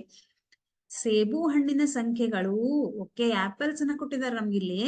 ಸೇಬು ಹಣ್ಣಿನ ಸಂಖ್ಯೆಗಳು ಮತ್ತು ಅದರ ಬೆಲೆಗಳು ರೂಪಾಯಿಗಳಲ್ಲಿ ಅಂತ ಕೊಟ್ಟಿದ್ದಾರೆ. ಒಂದು ಸೇಬು ಹಣ್ಣಿಗೆ 5 ರೂಪಾಯಿ, 2 ಸೇಬು ಹಣ್ಣಿಗೆ 10 ರೂಪಾಯಿ, 3 ಸೇಬು ಹಣ್ಣಿಗೆ 15 ರೂಪಾಯಿ, 4 ಸೇಬು ಹಣ್ಣಿಗೆ 20, 5 ಸೇಬು ಹಣ್ಣಿಗೆ 25 ರೂಪಾಯಿ ಅಂತ ಒಂದು ಮಾಹಿತಿಯನ್ನ, ದತ್ತಾಂಶವನ್ನ ನಮ್ಗೆ ಕೊಟ್ಟಿದ್ದಾರೆ. ಇದನ್ನ ನಾವು ನಕ್ಷೆಯಲ್ಲಿ ಪ್ರತಿನಿಧಿಸ್ಬೇಕು. ಹೆಂಗೆ? ನಾವೇನ್ ಮಾಡೋಣ, ಸೇಬು ಹಣ್ಣಿನ ಸಂಖ್ಯೆಗಳು, ನಂಬರ್ ಆಫ್ ಆಪಲ್ಸ್ ಅನ್ನ ನಾವು ಎಕ್ಸ್ ಅಕ್ಷದಲ್ಲಿ ತಗೊಳ್ಳೋಣ. ಎಕ್ಸ್ ಅಕ್ಷದಲ್ಲಿ ನಾವೇನ್ ತಗೊಳ್ಳೋಣ? ಸೇಬು ಹಣ್ಣಿನ ಸಂಖ್ಯೆಗಳು. ಹೌದಾ? ಸೇಬು ಹಣ್ಣಿನ ಸಂಖ್ಯೆಗಳನ್ನ ಎಕ್ಸ್ ಅಕ್ಷದಲ್ಲಿ ತಗೊಳ್ಳೋಣ. ವಾಯ್ ಅಕ್ಷದಲ್ಲಿ ನಾವೇನ್ ತಗೊಳ್ಳೋಣ? ಅದರ ಬೆಲೆಗಳನ್ನ ತಗೊಳ್ಳೋಣ. ರೂಪಾಯಿ ಅಥವಾ ಕಾಸ್ಟ್ ಇನ್ ರುಪೀಸ್ ಅಂತ ತಗೊಳ್ಳೋಣ. ಇವಾಗ ಒಂದು ಹಣ್ಣಿಗೆ 5 ರೂಪಾಯಿ. ಇದನ್ನ ನಾವು 5, 10, 15, 20, 25, 30. 1 ಸೆಂಟಿಮೀಟರ್ ಇಸ್ ಈಕ್ವಲ್ ಟು, ಅಥವಾ ಇಲ್ಲಿ ನಾವ್ ಹೆಂಗ್ ತಗೊಂಡಿದೀವಿ? 2 ಸೆಂಟಿಮೀಟರ್ ಅಂತ ತಗೊಂಡಿದೀವಿ. 2 ಸೆಂಟಿಮೀಟರ್ ಇಸ್ ಈಕ್ವಲ್ ಟು 5 ಮಾನಗಳು ಅಂತ ತಗೊಂಡಿದೀವಿ. 5, 10, 15. ಹೌದಾ? ಇಲ್ಲಿ ಕೂಡ 2 ಸೆಂಟಿಮೀಟರ್ ಇಸ್ ಈಕ್ವಲ್ ಟು 1 ಮಾನ. ಅಂದ್ರೆ 2 ಸೆಂಟಿಮೀಟರ್ಗೆ ನಾವು 1 ಮಾನ, ಒಂದೊಂದು ಹೆಚ್ಚು ಮಾಡ್ತಾ ಹೋಗಿದ್ದೀವಲ್ಲ. ಹಾಗಾಗಿ ಒಂದು ಸೇಬು ಹಣ್ಣಿನ ಬೆಲೆ 5 ರೂಪಾಯಿ. ಒಂದಕ್ಕೆ 5 ರೂಪಾಯಿ. 5 ರೂಪಾಯಿ ಎಲ್ಲಿದೆ? ಇಲ್ಲಿದೆ. ಹಾಗಾಗಿ ಇಲ್ಲಿ ಒಂದು ಬಿಂದುವನ್ನ ಮಾರ್ಕ್ ಮಾಡ್ತೀವಿ. 2 ಸೇಬು ಹಣ್ಣಿನ ಬೆಲೆ 10 ರೂಪಾಯಿ. 10 ಎಲ್ಲಿದೆ? 2 ಇಲ್ಲಿದೆ. ಮೇಲ್ ಹೋಗ್ತೀರಾ. 10 ಎಲ್ಲಿದೆ? ಇಲ್ಲಿದೆ. ಇಲ್ಲಿ ಒಂದು ಬಿಂದುವನ್ನ ಗುರುತಿಸ್ತೀರಾ. 3 ಸೇಬು ಹಣ್ಣಿನ ಬೆಲೆ 15. 15 ಎಲ್ಲಿದೆ? ಇಲ್ಲಿದೆ. 4 ಸೇಬು ಹಣ್ಣು 20. 4 ಇಲ್ಲಿದೆ. 20 ಇಲ್ಲಿದೆ. ಹಾಗಾಗಿ ಇಲ್ಲಿ ಗುರುತಿಸ್ತೀರಾ. ಸ್ಕೇಲ್ ಅನ್ನ ತಗೊಂಡ್ ಮಾಡಿದ್ರೆ ಇನ್ನೂ ಚೆನ್ನಾಗಿ ಬರುತ್ತೆ. ಇದು ನಿಮಗ್ ಕನ್ಫ್ಯೂಸ್ ಆಗಲ್ಲ. 5ರಿಂದ 5 ಇಲ್ಲಿದೆ. 25 ವಾಯಕ್ಷದಲ್ಲಿ ಇಲ್ಲಿದೆ. ಹಾಗಾಗಿ ಇಲ್ಲಿ ಒಂದು ಬಿಂದುವನ್ನ ಗುರುತಿಸ್ತದೆ. ಒಂದು ಸ್ಕೇಲ್ ನ ಸಹಾಯದಿಂದ ಇಷ್ಟು ಬಿಂದುಗಳನ್ನ ಜೋಡಿಸಿದ್ರೆ ನಿಮಗೆ ಈ ರೀತಿಯಾದಂತಹ ಒಂದು ರೇಖೆ ಸಿಗತ್ತೆ. ಇದು ರೇಖಾ ನಕ್ಷೆ. ಏನಂತ ಕರೀತಾರೆ? ರೇಖಾ ನಕ್ಷೆ. ಓಕೆ. ಅದೇ ತರಹ ಇನ್ನೊಂದು ಪ್ರಶ್ನೆ ಇದೆ ನಮ್ಗೆ. ಕಾರು ಕ್ರಮಿಸಿದ ದೂರ ಕೊಟ್ಟಿದ್ದಾರೆ ನಮ್ಗೆ. ಏನಂತ? ಸಮಯ ಗಂಟೆಗಳಲ್ಲಿ ಅಂತ ಕೊಟ್ಟಿದ್ದಾರೆ. ಕ್ರಮಿಸಿದ ದೂರ ಕಿಲೋಮೀಟರ್ಗಳಲ್ಲಿ. ಅಂದ್ರೆ ಇಷ್ಟು ಗಂಟೆಗೆ ಇಷ್ಟು ಕಿಲೋಮೀಟರ್ ಕಾರು ದೂರವನ್ನ ಕ್ರಮಿಸಿದೆ ಅಂತ ಕೊಟ್ಟಿದ್ದಾರೆ. 6 ಗಂಟೆಗೆ 40 ಕಿಲೋಮೀಟರ್, 7 ಗಂಟೆಗೆ 50, 8 ಗಂಟೆಗೆ 120, 9 ಗಂಟೆಗೆ 160. ಅಂದ್ರೆ ಇಲ್ಲಿ 6ರಿಂದ ಸ್ಟಾರ್ಟ್ ಆಗಿದೆ. ಹಾಗಾಗಿ ನಾವೇನ್ ಮಾಡೋಣ? ಸಮಯವನ್ನ ಎಕ್ಸ್ ಅಕ್ಷದಲ್ಲಿ ತಗೊಳ್ಳೋಣ. ಆಮೇಲೆ ದೂರವನ್ನ ವಾಯ್ ಅಕ್ಷದಲ್ಲಿ ತಗೊಳ್ಳೋಣ. ಇದು ಸಮಯ, ಇದು ದೂರ. ಓಕೆ. ಎಸ್. ಸಮಯವನ್ನ ಎಕ್ಸ್ ಅಕ್ಷದಲ್ಲಿ 6 ಗಂಟೆಗೆ ಎಷ್ಟು ದೂರ ಕ್ರಮಿಸಿದೆ? 40 ಕಿಲೋಮೀಟರ್. ವಾಯ್ ಅಕ್ಷದಲ್ಲಿ ನಾವು 20, 40, 60, 80, 100 ಈ ತರ ತಗೊಳ್ಳೋಣ. ಪ್ರತಿ 2 ಸೆಂಟಿಮೀಟರ್ಗೆ 20 ಜಾಸ್ತಿ ಮಾಡ್ತಾ ಹೋಗಿದ್ದೀವಿ. 20 ಮಾನಗಳು. 6 ಗಂಟೆಗೆ 40 ಕಿಲೋಮೀಟರ್. 6 ಇಲ್ಲಿದೆ. ಮೇಲ್ ಹೋಗ್ತೀರಾ. ವಾಯ್ ಅಕ್ಷದಲ್ಲಿ 40 ಇಲ್ಲಿದೆ. 7 ಗಂಟೆಗೆ 50. 7 ಇಲ್ಲಿದೆ. 50 ಎಲ್ಲಿ ಬರುತ್ತೆ ನಿಮ್ಗೆ? 7 ಗಂಟೆಗೆ 50. 50 60 ಮತ್ತು 40ರ ಮಧ್ಯಭಾಗದಲ್ಲಿ ಬರುತ್ತೆ. ಹೌದಾ?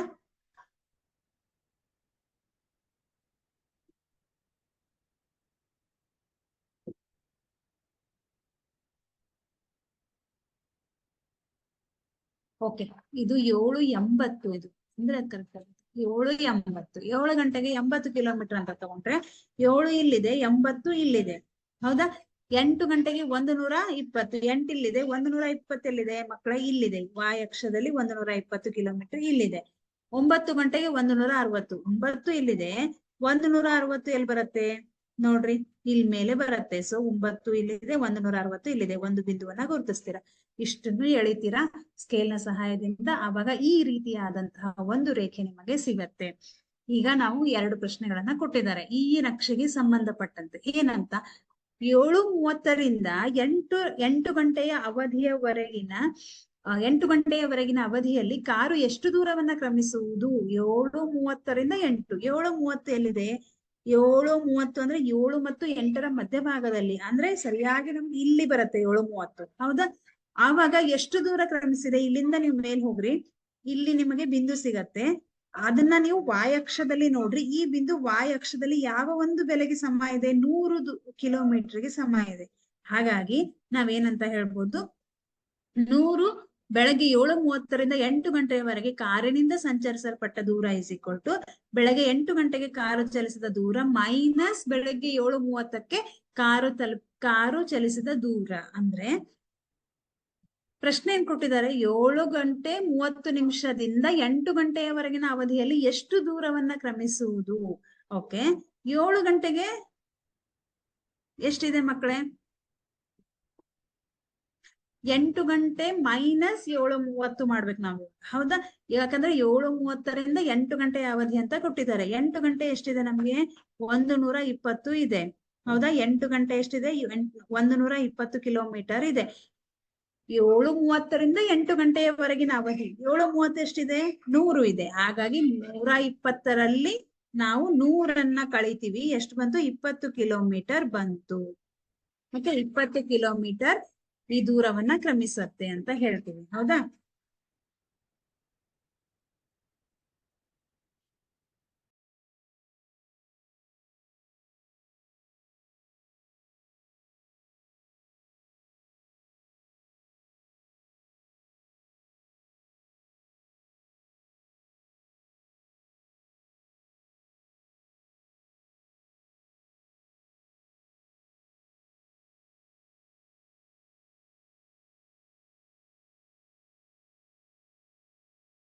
ಅದೇ ತರಹ ನೆಕ್ಸ್ಟ್ ಇನ್ನೊಂದು ಪ್ರಶ್ನೆ ಇದೆ. ಏನಂತ?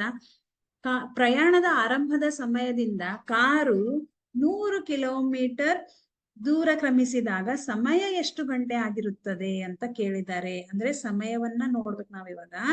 ಆರಂಭದ ಸಮಯದಿಂದ ಕಾರು 100 ಕಿಲೋಮೀಟರ್ ದೂರ ಕ್ರಮಿಸಿದಾಗ 100 ಕಿಲೋಮೀಟರ್ ದೂರ ಎಲ್ಲಿದೆ? ಇಲ್ಲಿದೆ, ಹೌದಾ? ಸೊ 100 ಕಿಲೋಮೀಟರ್ ಇಲ್ಲಿದೆ. ಇಲ್ಲಿಂದ ನೀವು ಬಂದ್ರೆ ಈ ಒಂದು ಬಿಂದುವಿನಲ್ಲಿ ನೋಡ್ರಿ, ಅಲ್ಲಿಂದ ಎಕ್ಸ್ ಅಕ್ಷಕ್ಕೆ ನೋಡ್ರಿ, ಯಾವ ಒಂದು ಬಿಂದುವಿನಲ್ಲಿ ಇದು ಬರುತ್ತೆ, ಯಾವ ಒಂದು ಬೆಲೆಗೆ ರೇಖೆ ಸಮನಾಗಿದೆ?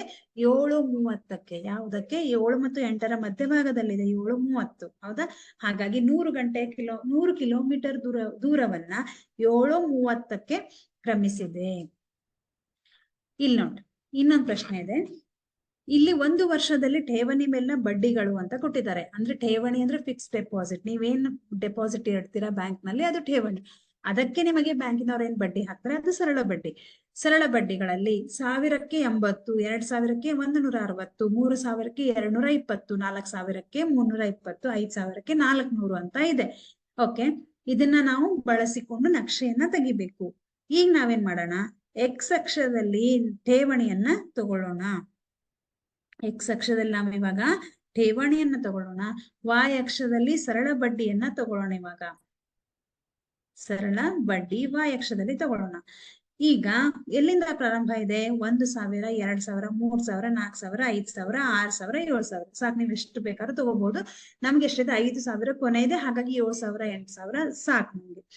ಸರಳ ಬಡ್ಡಿ ಎಲ್ಲಿಂದ ಪ್ರಾರಂಭ ಆಗಿದೆ? 80ರಿಂದ ಪ್ರಾರಂಭ ಆಗಿದೆ. ಹಾಗಾಗಿ ನಾವು ವಾಯ್ ಅಕ್ಷದಲ್ಲಿ 50, 100, 150, 200, 250 ಎಲ್ಲಿವರೆಗೂ ಇದೆ? 400ವರೆಗೂ ಇದೆ. ಹಾಗಾಗಿ ನಾವು ಪ್ರತಿ 2 ಸೆಂಟಿಮೀಟರ್ ನಲ್ಲಿ ನಾವೇನ್ ಮಾಡೋಣ,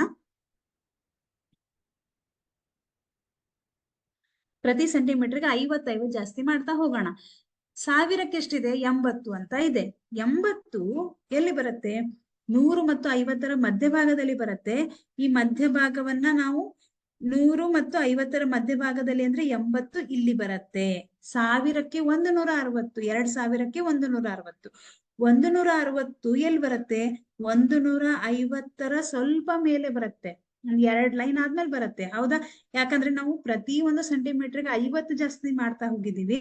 ಸೊ ಇಲ್ಲಿ ಬರುತ್ತೆ ನಮ್ಗೆ 3000ದಿಂದ 240. 3000 ಇಲ್ಲಿದೆ. 240 ಎಲ್ಲಿದೆ? 250ಕ್ಕಿಂತ ಸ್ವಲ್ಪ ಕಡಿಮೆ ಬರುತ್ತೆ, ಹೌದಾ? 1 ಲೈನ್ ಕಡಿಮೆ ಬರುತ್ತೆ. ಹಾಗಾಗಿ ಇಲ್ಲಿ ಬಂತು. 4000 ಇದ್ದಾಗ 320. 320 ಅಂದ್ರೆ 300 ಆದ್ಮೇಲೆ 2 ಲೈನ್ ತಗೋತೀರಾ. ಓಕೆ, 1 ಸೆಂಟಿಮೀಟರ್ ನಲ್ಲಿ 10 ಲೈನ್ಗಳಿದ್ರೆ ಪ್ರತಿ ಲೈನ್ 10 ಸೆಂಟಿಮೀಟರ್ ಅಂತ, ಸಾರಿ 10 ರೂಪೀಸ್ ಅಂತ ತೋರಿಸುತ್ತೆ. ಇಲ್ಲಿ ನಾವು ಸಿಂಪಲ್ ಇಂಟ್ರೆಸ್ಟ್ ಅನ್ನ ರೂಪಾಯಿಗಳಲ್ಲಿ ತಗೊಂಡಿದೀವಿ. ಪ್ರತಿ ಲೈನ್ 10 ರೂಪಾಯಿ ಅಂತ ತೋರಿಸುತ್ತೆ, ಹೌದಾ? ನೆಕ್ಸ್ಟ್, ಈಗ 5000ದಲ್ಲಿ 400, 5000 ಇಲ್ಲಿದೆ. 400 ಎಲ್ಲಿದೆ? ಇಲ್ಲಿದೆ. ಹಾಗಾಗಿ ಇಲ್ಲಿ ಒಂದು ಬಿಂದುವನ್ನ ಗುರುತಿಸ್ತೀರಾ. 400 ಇದ್ದಾಗ, 4000 ಇದ್ದಾಗ 320. 300ರ ಮೇಲೆ 2 ಗೆರೆ, ಹೌದಾ? ಈಗ ಇಷ್ಟನ್ನು ಕೂಡಿಸಿದ್ರೆ ಈ ರೀತಿಯಾದಂತಹ ಒಂದು ರೇಖೆ ಬಂತು. ಓಕೆ, ಇದು ರೇಖಾ ನಕ್ಷೆ. ಈ ನಕ್ಷೆಯನ್ನ ಬಳಸ್ಕೊಂಡು ನಮಗೆ ಒಂದು ಪ್ರಶ್ನೆ ಇದೆ. ಏನಂತ ಇದೆ ಮಕ್ಕಳೇ ಪ್ರಶ್ನೆ? ನಕ್ಷೆಯ ಮೂಲ ಬಿಂದುವಿನ ಮೂಲಕ ಹಾದು ಹೋಗುವುದೇ? ಎಸ್, ಹೌದು. ಮೂಲ ಬಿಂದು ಅಂದ್ರೆ ಇದು ಎಕ್ಸ್ ಮತ್ತು ವೈ ಅಕ್ಷ ಯಾವ ಬಿಂದುವಿನಲ್ಲಿ ಛೇದಿಸುತ್ತೆ ಅದು ಮೂಲ ಬಿಂದು. ಈ ಮೂಲ ಬಿಂದುವಿನಿಂದ ಹಾಯ್ದು ಹೋಗಿದೆ, ಇದು ರೇಖಾ ನಕ್ಷೆ. ನಕ್ಷೆಯನ್ನು ಬಳಸಿ 2,500 ರೂಪಾಯಿಗಳಿಗೆ 1 ವರ್ಷದಲ್ಲಿ ದೊರೆಯುವ ಸರಳ ಬಡ್ಡಿಯನ್ನು ಕಂಡುಹಿಡಿಯಿರಿ. ರೂಪಾಯಿ 2,500 ರೂಪಾಯಿಗಳಿಗೆ ಅಂತ ನಮ್ಗೆ ಕೇಳಿದ್ದಾರೆ. ಹಾಗಾದ್ರೆ 2,500 ಎಲ್ಲಿ ಬರುತ್ತೆ? ಮೊದಲು ಅದನ್ನ ನೋಡೋಣ. ನಾವು ಎಕ್ಸ್ ಅಕ್ಷದಲ್ಲಿ ಡೆಪಾಸಿಟ್ ಅನ್ನ ತಗೊಂಡಿದೀವಿ, ಠೇವಣಿಯನ್ನ ತಗೊಂಡಿದೀವಿ. 2,500 2,000 ಮತ್ತು 3,000 ಮಧ್ಯಭಾಗದಲ್ಲಿ ಬರುತ್ತೆ, ಹೌದಾ? ಇಲ್ಲಿ ಬರುತ್ತೆ, ಅಂದ್ರೆ ಎಕ್ಸಾಕ್ಟ್ ಆಗಿ 2,000 ಮತ್ತು 3,000 ಮಧ್ಯಭಾಗದಲ್ಲಿ.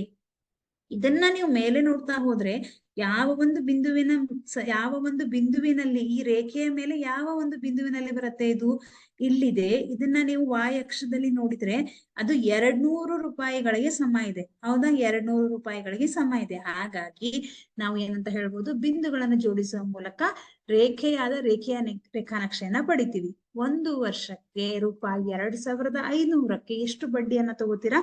200 ರೂಪಾಯಿ ಬಡ್ಡಿಯನ್ನ ತೆಗೆದುಕೊಳ್ಳಲಾಗುವುದು. ಅದೇ ತರಹ ರೂಪಾಯಿ 280ಗಳನ್ನ ಬಡ್ಡಿಯಾಗಿ ಗಳಿಸಲು ಎಷ್ಟು ಮೊತ್ತದ ಹಣವನ್ನು ಠೇವಣಿ ಇಡಬೇಕು? ಇವಾಗ 280 ಅಂತ ಬಡ್ಡಿ ಕೊಟ್ಟಿದ್ದಾರೆ. ಆ 280 ಪಡಿಬೇಕಾದ್ರೆ ಎಷ್ಟು ಮೊತ್ತದ ಹಣವನ್ನ ಠೇವಣಿ ಇಡಬೇಕು ಅಂತ ಕೇಳಿದ್ರೆ, ಹಾಗಾದ್ರೆ ಈಗ ನಾವು ಬಡ್ಡಿಯನ್ನ ನೋಡ್ಬೇಕು, ಹೌದಾ? ಯಾಕಂದ್ರೆ ನಮಗ್ ಠೇವಣಿಯನ್ನ ಕೇಳಿದ್ದಾರೆ, ಬಡ್ಡಿ ಗೊತ್ತಿದೆ. ಎಷ್ಟು? 280. 280 ಅಂದ್ರೆ 250 ಮತ್ತು 300 ಮಧ್ಯಭಾಗದಲ್ಲಿ ಬರುತ್ತೆ. ಮಧ್ಯದಲ್ಲಿ ಅಂತಂದ್ರೆ 250ರ ಮೇಲೆ ಬರುತ್ತೆ, ಇದು ಇಲ್ಲಿ ಬರುತ್ತೆ. 50, 260, 270, 280, 290, 300, ಹೌದಾ? ಹಾಗಾಗಿ 280 ನಮ್ಗೆ ಇಲ್ಲಿ ಬರುತ್ತೆ. ಇಲ್ಲಿಂದ ನಾವು ಈ ರೇಖೆಯನ್ನ ನೋಡ್ತಾ ಹೋದ್ರೆ ಈ ರೇಖೆಯ ಮೇಲೆ ಯಾವ ಒಂದು ಬಿಂದುವಿನಲ್ಲಿ ಬರುತ್ತೆ? ಇಲ್ಲಿ ಬರುತ್ತೆ, ಹೌದಾ? ಇಲ್ಲಿಂದ ನೀವು ಎಕ್ಸ್ ಅಕ್ಷದಲ್ಲಿ ನೋಡಿದ್ರೆ ಇದು ಯಾವ ಒಂದು ಬೆಲೆಗೆ ಸಮ ಆಗಿರುತ್ತೆ?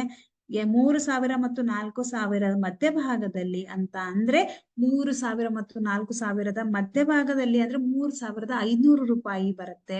ಹಾಗಾಗಿ 3,500 ರೂಪಾಯಿ ಇಟ್ಟಾಗ ನಮಗೆ 280 ಬಡ್ಡಿ ಬರುತ್ತೆ. ಅದನ್ನ 1 ವರ್ಷಕ್ಕೆ 280 ರೂಪಾಯಿ ಬಡ್ಡಿ ಪಡೆಯಲು ನಾವು ಎಷ್ಟು ಠೇವಣಿ ಇಡಬೇಕು? 3,500 ರೂಪಾಯಿ ಠೇವಣಿಯನ್ನ ಇಡಬೇಕು ಅಂತ ಅರ್ಥ, ಹೌದಲ್ಲ ಮಕ್ಕಳೇ? ಈಗ ಇದು ರೇಖಾ ನಕ್ಷೆ ಆಗಿದೆ ಅಂತ ಕೇಳಿದ್ದಾರೆ. ಇದುವರೆಗೂ ನಾವು ನೋಡಿದೀವಿ ಈ ತರ ಸ್ಟ್ರೇಟ್ ಲೈನ್ ಬಂದಿದೆ, ಎಲ್ಲಾ ಕಡೆ ಹಿಂಗ್ ಬಂದಿದೆ ಅಥವಾ ಕೆಲವೊಂದ್ಸತಿ ಹಿಂಗ್ ಬರ್ಬಹುದು. ಇಲ್ಲಿ ಚೌಕದ ಬಾಹು ಮತ್ತು ವಿಸ್ತೀರ್ಣಗಳನ್ನ ಕೊಟ್ಟಿದ್ದಾರೆ. 2, 3, 4, 5, 6, 4, 9, 16, 25, 36. ಇದು ಚದರ ಸೆಂಟಿಮೀಟರ್. ವಿಸ್ತೀರ್ಣಗಳನ್ನ ಚದರ ಸೆಂಟಿಮೀಟರ್ ನಲ್ಲಿ ಹೇಳ್ತೀವಿ, ಚೌಕದ ಬಾಹುಗಳನ್ನ ಸೆಂಟಿಮೀಟರ್ಗಳಲ್ಲಿ ಹೇಳ್ತೀವಿ. ಹಾಗಾಗಿ ಈಗ ನಾವೇನ್ ಮಾಡೋಣ? ಗ್ರಾಫ್ ನಲ್ಲಿ ಎಕ್ಸ್ ಅಕ್ಷದ ಮೇಲೆ ನಾವು ಇವಾಗ ಚೌಕದ ಬಾಹುಗಳನ್ನ ತಗೊಳ್ಳೋಣ. ಓಕೆ, ಇದು ಚೌಕದ ಬಾಹುಗಳ ಅಳತೆಗಳು, ಇದು ಚೌಕದ ವಿಸ್ತೀರ್ಣ ಏರಿಯಾ. ಇದು ಚದರ ಸೆಂಟಿಮೀಟರ್ ಇರುತ್ತೆ, ಇದು ಸೆಂಟಿಮೀಟರ್ ಇರುತ್ತೆ. ಹಾಗಾಗಿ ನಮ್ಮ ಬಾಹುಗಳು ಎಲ್ಲಿಂದ ಪ್ರಾರಂಭ ಆಗಿದೆ? 2, 3, 4, 5, 6. ಹೀಗಾಗಿ ನಾವು 1ರಿಂದ ಪ್ರಾರಂಭ ಮಾಡೋಣ. 2 ಸೆಂಟಿಮೀಟರ್ = 1 ಮಾನ. ಒಂದು ಮಾನ ಅಂತ ತಗೊಳ್ಳೋಣ. 1, 2, 3, 4, 5, 6, 7, 8 ಎಷ್ಟು ಬೇಕಾದ್ರೂ ತಗೋಬಹುದು. ಸಾಕು ನಮ್ಗೆ. 6ರವರೆಗೂ ಕೊನೆ ಇದೆ, 8ರವರೆಗೂ ತಗೊಳ್ಳೋಣ, 9ರವರೆಗೂ ತಗೊಳ್ಳೋಣ, ಬೇಕಂದ್ರೆ 10ರವರೆಗೂ ತಗೊಳ್ಳೋಣ. ಓಕೆ, ಇವಾಗ ವಿಸ್ತೀರ್ಣ ಎಲ್ಲಿಂದ ಪ್ರಾರಂಭ ಆಗಿದೆ ಮಕ್ಕಳೇ? 4ರಿಂದ ಪ್ರಾರಂಭ ಆಗಿದೆ. ಹಾಗಾಗಿ ನಾವು ಏನ್ ಮಾಡೋಣ? ಎಲ್ಲಿವರೆಗೂ ಇದೆ? 36ರವರೆಗೂ ಇದೆ. ನಾವು ಪ್ರತಿ ಸೆಂಟಿಮೀಟರ್ಗೆ ಒಂದೊಂದು ತಗೊಂಡ್ರೆ 36ರವರೆಗೂ ಅಂದ್ರೆ ದೊಡ್ಡದಾಗತ್ತೆ. ಹಾಗಾಗಿ ನಾವೇನ್ ಮಾಡೋಣ? ಸ್ವಲ್ಪ ಅಡ್ಜಸ್ಟ್ ಮಾಡೋಣ. 1 ಸೆಂಟಿಮೀಟರ್ = 5 ಮಾನಗಳು ಅಂತ ತಗೊಳ್ಳೋಣ. 5 ಚದರ ಸೆಂಟಿಮೀಟರ್ ಅಂತ ತಗೊಳ್ಳೋಣ. ಹಾಗಾಗಿ ಪ್ರತಿ ಸೆಂಟಿಮೀಟರ್ = 5 ಜಾಸ್ತಿ ಮಾಡ್ತಾ ಹೋಗೋಣ. 5, 10, 15, 20, 25, 30, 35, 40 ಅಂತ ತಗೊಳ್ಳೋಣ. ಇವಾಗ ಚೌಕದ ಬಾಹುವಿನ ಅಳತೆ ಮೊದಲನೇದೆಷ್ಟಿದೆ? 2 ಸೆಂಟಿಮೀಟರ್ ಇದೆ. 2 ಸೆಂಟಿಮೀಟರ್ ಇದ್ದಾಗ ವಿಸ್ತೀರ್ಣ ಎಷ್ಟಿದೆ ಮಕ್ಕಳೇ? 4 ಚದರ ಸೆಂಟಿಮೀಟರ್ ಅಂತ ಇದೆ. 4 ಚದರ ಸೆಂಟಿಮೀಟರ್ ಅಂದ್ರೆ 2 ಎಲ್ಲಿದೆ? ಇಲ್ಲಿದೆ. ಎಕ್ಸ್ ಅಕ್ಷದಲ್ಲಿ 2 ನೋಡ್ತೀರಾ, ವಾಯ್ ಅಕ್ಷದಲ್ಲಿ 4. 4 ಅಂದ್ರೆ ಎಲ್ಲಿ ಬರುತ್ತೆ ಅದು? 5ಕ್ಕಿಂತ ಒಂದ್ 2 ಲೈನ್ ಕಡಿಮೆ ಬರುತ್ತೆ, ಹೌದಾ? 5ಕ್ಕಿಂತ ಕಡಿಮೆ ಅಂದ್ರೆ ಇಲ್ಲಿ ಬರುತ್ತೆ, 5ಕ್ಕಿಂತ ಕಡಿಮೆ, 2 ಲೈನ್ ಕಡಿಮೆ ಬರುತ್ತೆ. ನೆಕ್ಸ್ಟ್ 3, 9. 3 ಇಲ್ಲಿದೆ, 9 ಎಲ್ಲಿದೆ? ಇಲ್ಲಿ. 10ಕ್ಕಿಂತ ಒಂದು ಸ್ಮಾಲ್ ಲೈನ್ಸ್ ಇರುತ್ತಲ್ಲ, 2 ಲೈನ್ ಕಡಿಮೆ ಬರುತ್ತೆ. 3, 9. 4, 16. 4 ಇಲ್ಲಿದೆ, 16 ಎಲ್ಲಿದೆ? 15ರ ಮೇಲ್ಭಾಗದಲ್ಲಿ ಬರುತ್ತೆ. ಆಮೇಲೆ 5, 25. 5 ಎಕ್ಸ್ ಅಕ್ಷದಲ್ಲಿ ಇಲ್ಲಿದೆ. 25 ಎಲ್ಲಿದೆ? 25 ಎಕ್ಸಾಕ್ಟ್ ಆಗಿ ಇಲ್ಲಿದೆ, ಹೌದಾ? ನೀವು ವಾಯ್ ಅಕ್ಷದಿಂದ ನೋಡಿದ್ರೆ 25 ನಿಮ್ಗೆ ಈ ಒಂದು ರೇಖೆಯಲ್ಲಿ ಸಿಗತ್ತೆ. 6, 36. 6 ಎಲ್ಲಿದೆ? 6 ಇಲ್ಲಿದೆ, ಹೌದಾ? 6 ಇಲ್ಲಿದೆ. 36 ಎಲ್ಲಿದೆ? 35ಕ್ಕಿಂತ ಸ್ವಲ್ಪ ಮೇಲ್ಭಾಗದಲ್ಲಿ, ಹೌದಾ? ಇಲ್ಲಿದೆ. ಹಾಗಾಗಿ ಇಲ್ಲಿ ಒಂದು ಬಿಂದುವನ್ನ ಗುರುತಿಸ್ತೀರಾ. ಇಷ್ಟನ್ನ ಜಾಯಿನ್ ಮಾಡ್ರಿ, ಏನಾಗತ್ತೆ? ಜಾಯಿನ್ ಮಾಡಿದ್ರೆ ನಿಮ್ಗೆ ಈ ತರ ಒಂದು ನಕ್ಷೆ ಸಿಗತ್ತೆ. ನಮ್ಮ ಪ್ರಶ್ನೆ ಏನು? ಇದು ರೇಖಾ ನಕ್ಷೆ ಆಗಿದೆ ಇಲ್ವೇ? ಯೋಚನೆ ಮಾಡಿ ಹೇಳ್ರಿ ಸ್ವಲ್ಪ. ಇಲ್ಲಿ ರೇಖೆಗಳನ್ನ ಎಳೆದಿದ್ದೀರಾ, ಆದ್ರೆ ನಮಗೆ ಇದುವರೆಗೂ ನೋಡಿದಂತಹ ಎಲ್ಲಾ ನಕ್ಷೆಗಳಲ್ಲಿ ನಾವು ಈ ತರ ಸರಳ ರೇಖೆಗಳನ್ನ ಪಡೆದಿದ್ದೀವಿ, ಹೌದಾ? ರೇಖಾ ನಕ್ಷೆಯನ್ನ ಪಡೆದಿದ್ದೀವಿ. ಇದು ರೇಖೆಯ ನಕ್ಷೆ ಅಲ್ಲ, ಬಿಂದುಗಳನ್ನ ಜೋಡಿಸುವ ಮೂಲಕ ನಾವು ಸರಳ ರೇಖೆಯನ್ನ ಪಡೆಯೋದಿಲ್ಲ. ಓಕೆ, ಇಲ್ಲಿ ಸರಳ ರೇಖೆ ಬಂದಿಲ್ಲ, ಸ್ವಲ್ಪ ಇದು ಕ್ರಾಸ್ ಆಗಿದೆ ನೋಡ್ರಿ, ಹೌದಾ? ಇಲ್ಲಿಂದ ಇಲ್ಲಿವರೆಗೂ ಬರುತ್ತೆ, ಸ್ವಲ್ಪ ಇದು ಕ್ರಾಸ್ ಆಗಿದೆ, ಹಾಗಾಗಿ ಇದು ರೇಖಾ ನಕ್ಷೆ ಅಲ್ಲ ಅಂತ ನಾವ್ ಹೇಳ್ಬೋದು. ಹಾಗಾದ್ರೆ ಮಕ್ಕಳೇ, ನಾವ್ ಇದುವರೆಗೂ ಏನ್ ನೋಡಿದ್ವಿ? ನಕ್ಷೆಗಳು ಅಂತಂದ್ರೆ ಏನು? ಮಾಹಿತಿಯನ್ನ ಚಿತ್ರ ರೂಪದಲ್ಲಿ ವ್ಯಕ್ತಪಡಿಸೋದು. ಇದರಲ್ಲಿ ಹಲವಾರು ವಿಧಗಳಿವೆ. ಚಿತ್ರ ನಕ್ಷೆ ಇದೆ, ಸ್ತಂಭ ನಕ್ಷೆ ಇದೆ, ಸರಳ ರೇಖಾ ನಕ್ಷೆ ಇದೆ, ಊತಕ ನಕ್ಷೆ ಇದೆ, ಆಮೇಲೆ ಪೈ ನಕ್ಷೆ ಇದೆ, ಅದೆಲ್ಲ ನಮಗ್ ಗೊತ್ತಿದೆ. ಈಗ ನಾವು ರೇಖಾ ನಕ್ಷೆಯನ್ನ ನೋಡ್ತಾ ಇದ್ವಿ, ಹೌದಾ? ಇಲ್ಲಿ ಕೆಲವು ನಕ್ಷೆಗಳನ್ನ ಕೊಟ್ಟಿದ್ದಾರೆ, ಆ ನಕ್ಷೆಗಳಿಗೆ ಸಂಬಂಧಪಟ್ಟಂತೆ ನಮಗೆ ಮಾಹಿತಿಗಳನ್ನ ಕೇಳಿದ್ರು. ಸೊ ನಕ್ಷೆಯನ್ನ ನೋಡ್ತೀರಾ, ಪ್ರಶ್ನೆಗಳಿಗೆ ಉತ್ತರಗಳನ್ನ ಕಂಡುಹಿಡಿದ್ವಿ. ಇದು ನಮಗೆ ಮತ್ತೆ ಮಾಹಿತಿಯನ್ನ ಕೊಟ್ಟಾಗ ನಕ್ಷೆಯನ್ನ ಯಾವ ರೀತಿ ತೆಗೆಯೋದು ಅನ್ನೋದನ್ನ ನಾವು ನೋಡಿದ್ವಿ. ಸೊ ಇದು ಇವತ್ತಿನ ಒಂದು ನಕ್ಷೆಗಳ ಪರಿಚಯದಲ್ಲಿ ನಾವು ತಿಳಿದುಕೊಂಡಿರುವಂತಹ ಕೆಲವು ಅಂಶಗಳು. ಇಲ್ಲಿವರೆಗೂ ನಿಮಗೆಲ್ಲರಿಗೂ ಅರ್ಥ ಆಯ್ತು ಅಂತ ಅನ್ಕೋತೀನಿ. ಈಸಿ ಇದೆ ಅಲ್ವಾ ಟಾಪಿಕ್ ಇದು? Okay, yes. ಹಾಗಾದ್ರೆ ಎಲ್ರು ನಕ್ಷೆಗಳು ಅಂತಂದ್ರೆ ಏನು ಅಂತ ಸರಿಯಾಗಿ ತಿಳ್ಕೊಂಡಿದ್ದೀರಾ ಅಂತ ಅನ್ಕೋತೀನಿ. ಇಲ್ಲಿಗೆ ನಾವು ಸ್ಟಾಪ್ ಮಾಡೋಣ. Okay, thank you so much.